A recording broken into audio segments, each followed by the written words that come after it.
Hi everyone, my name is Oliver, and today we're going to take a look at another horrible case with you. The tragic story of a young school teacher named Laci Peterson.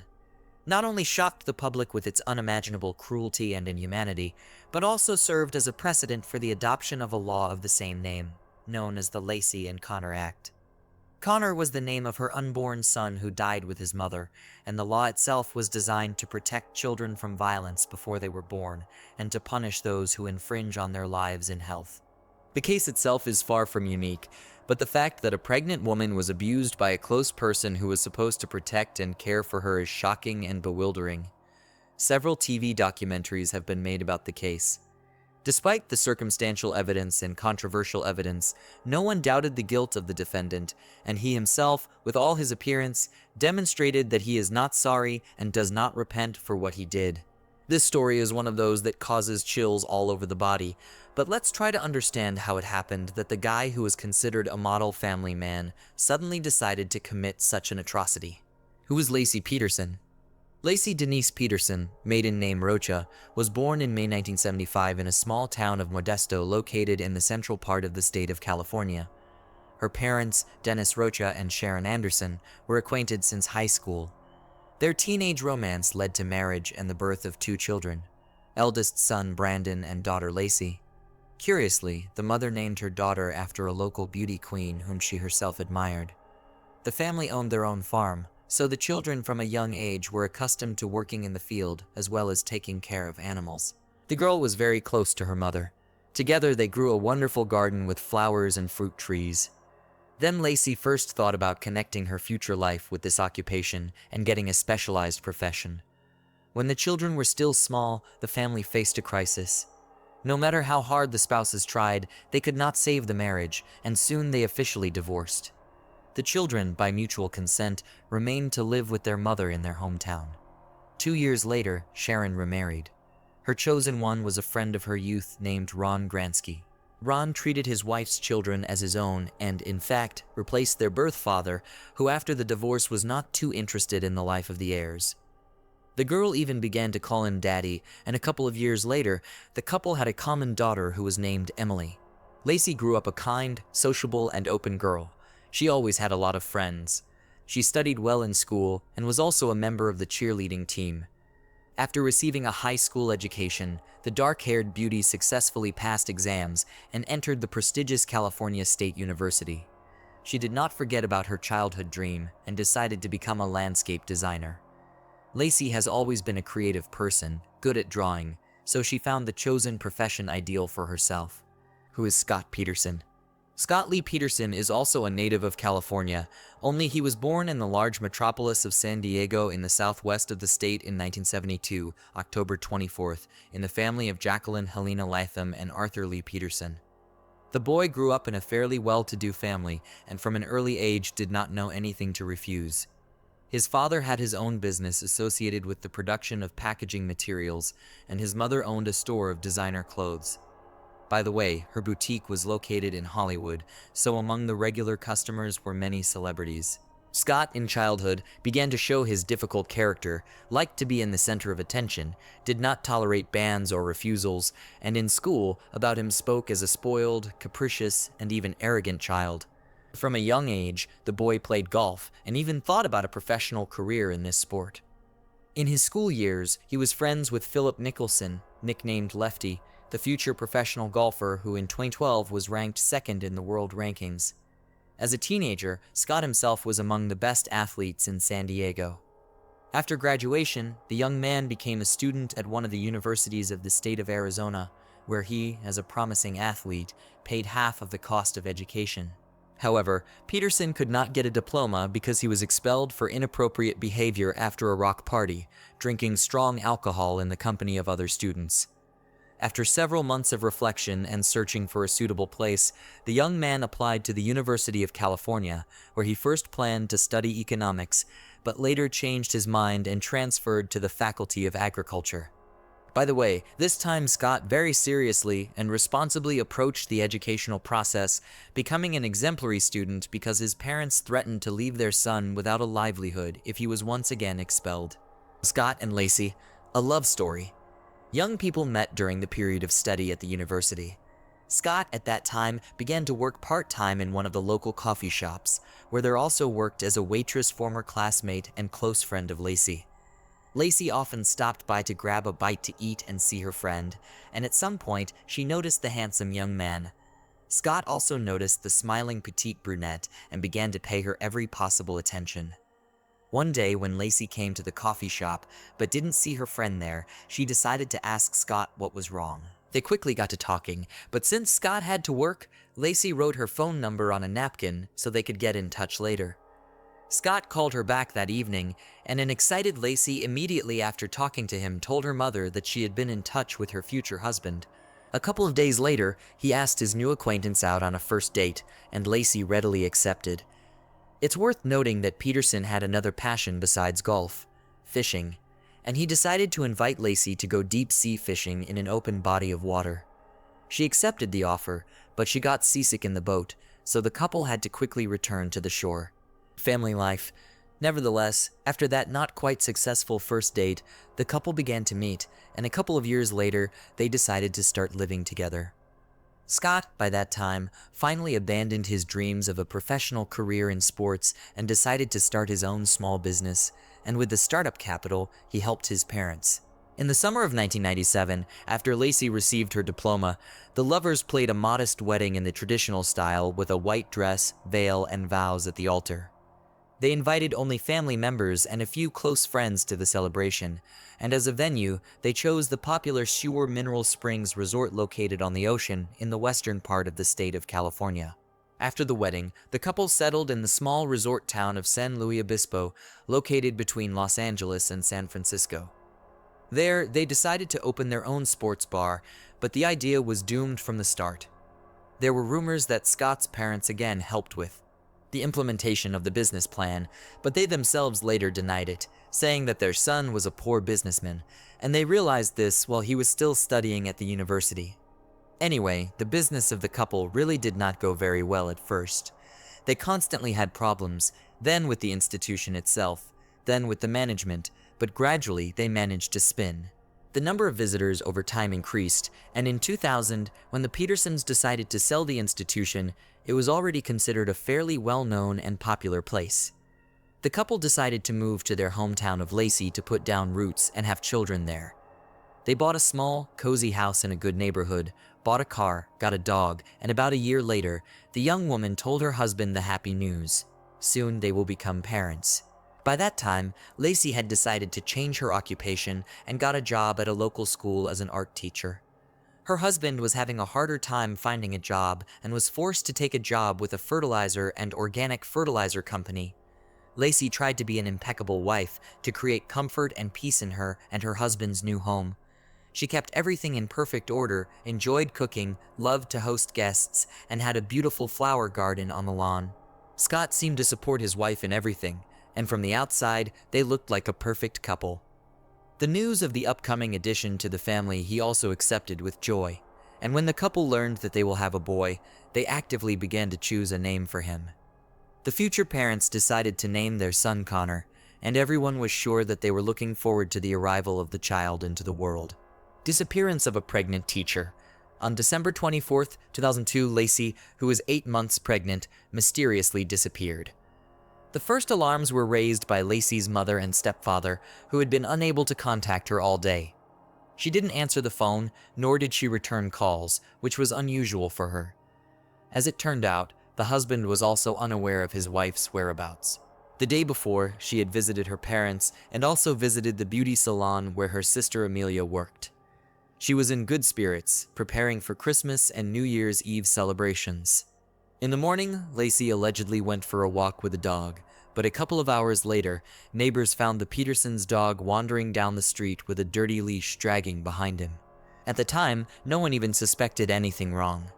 The neighbor, he said, simply thought the dog had escaped, so he took him to the backyard of the owner's residence. Toward evening, the worried parents called the police and reported him missing, asking them to start searching immediately because Lacey was pregnant, and if she was in trouble, she needed help as soon as possible. But neither that day nor the next, she was never found. A day later, news of the local teacher's disappearance spread throughout the town, and hundreds of volunteers joined the search for her. People combed the area, pasted flyers with portraits of the girl, as well as organized search pages in social networks where they posted detailed information with the signs of the missing mom. Stepfather, older brother, and younger sister appealed to all concerned on television with a request to help in the search and share any useful information for which a reward was even announced. Except that Scott behaved somewhat strangely and even suspiciously. He did not take part in press conferences, was not too interested in the results of the search, and did not look particularly concerned. According to the investigator who handled the case, Mr. Panay Peterson's behavior made him suspicious from the start. He was frighteningly calm, and the police officer's questions irritated him. He himself asked no questions, behaved arrogantly, and most interestingly, confused his statements, changing them repeatedly. Scott was the last person to see his spouse on the day of her disappearance. According to him, he went to the golf course in the morning to get some exercise and play, while his wife stayed home and planned to walk the dog and do some cleaning afterward. When he returned home, he found the dog in the backyard, but Lacey was nowhere to be found. Scott did not go to the police because he thought that his wife was visiting her parents, but later when she still did not show up, he got worried and called his mother-in-law's house, where he was told that Lacey did not come to them, and that's where the first inconsistencies in Scott's testimony came to light. First, no one could confirm his alibi, as he had not been seen on the golf course. Second, the father-in-law claimed, and this was later confirmed by the taped conversations, that he had called Scott himself when he was looking for his stepdaughter, but he replied that he had no idea where she might be.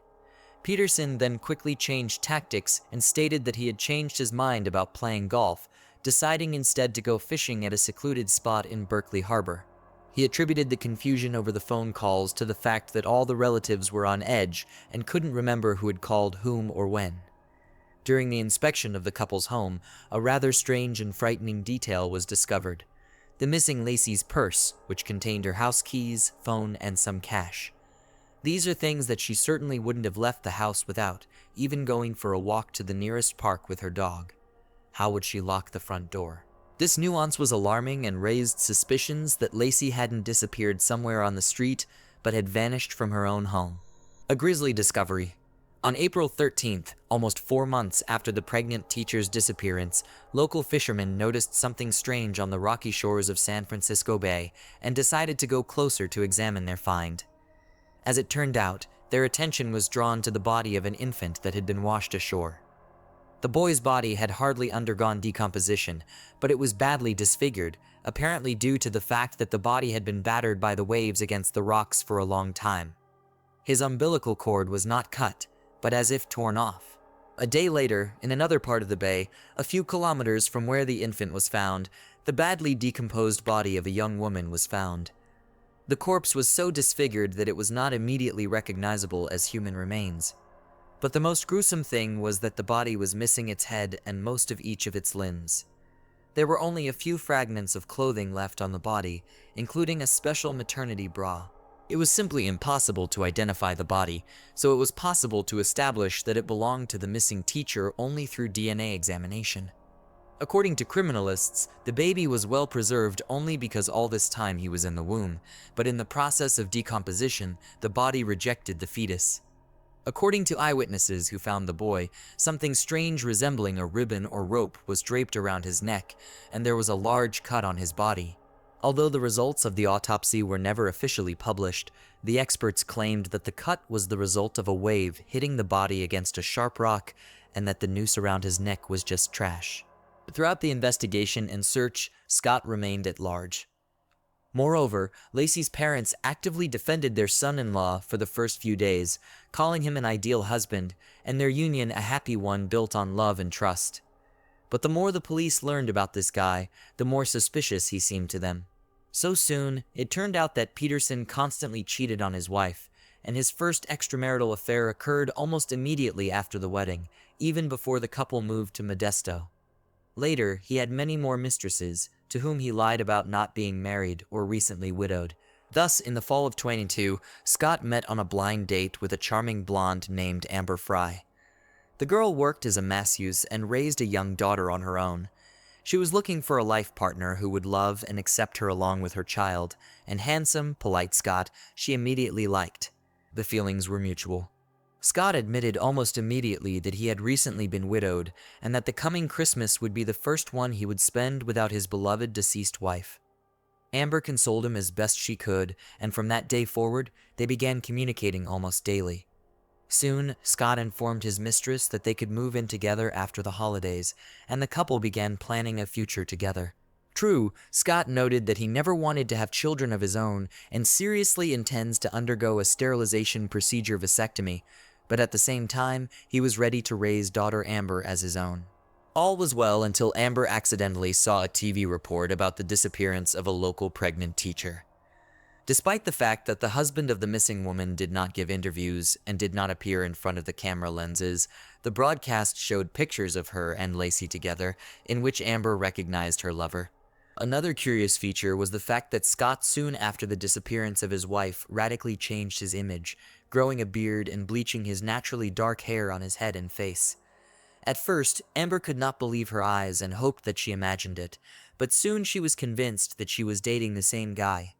She immediately went to the police and told them everything, even agreeing to record their phone conversations.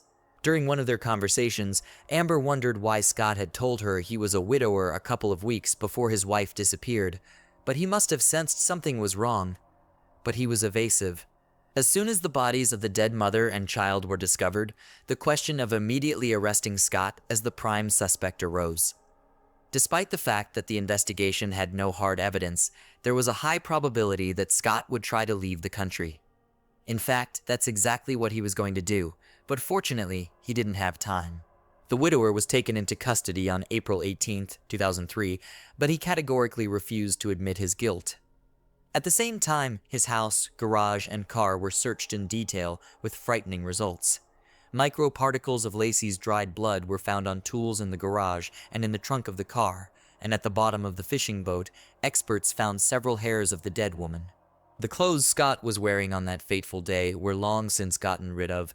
The house had undergone several general cleanings with the help of cleaning services, and the building itself had already been put up for sale.